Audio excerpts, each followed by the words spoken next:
Yes, they do. Your character is what? Julie? Like a Wendy's on Club Planet Sirius.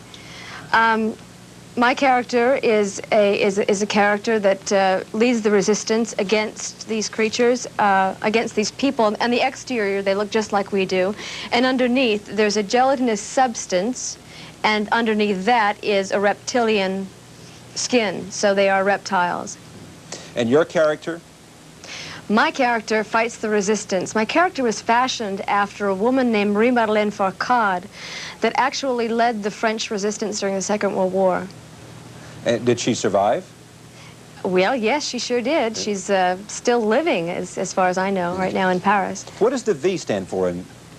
Well, the V stands for victory. Originally, it stood for victory. The Winston Churchill sense of victory? Yes, the Winston Churchill victory. What's happened, what's transpired, sort of, is the visitors think that V stands for visitors. So now it's not victory, better. but it's visitors. Yeah.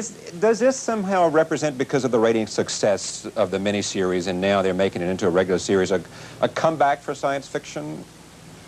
I think so. Not only is it a comeback for science fiction, it's a new kind of science fiction.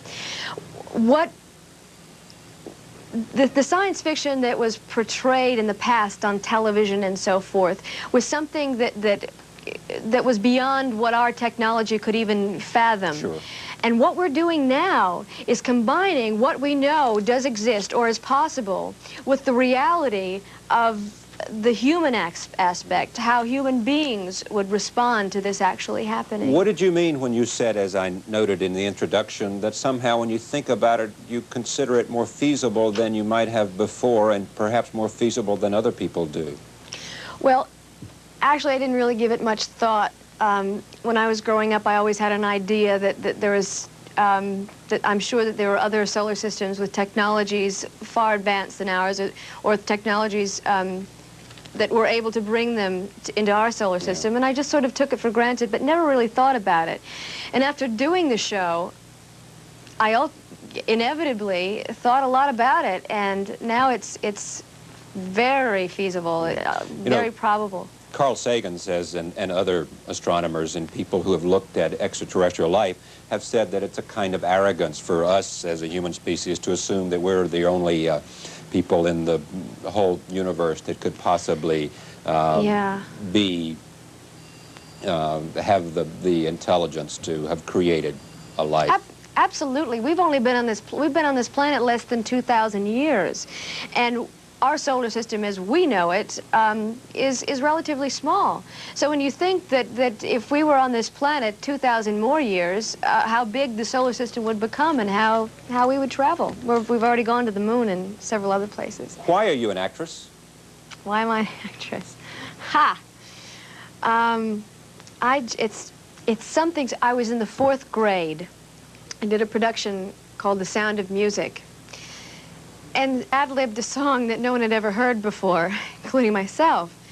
And what happened with the response from the audience and the feeling that it gave me, I was hooked. And I do it because it feels so good. Yeah.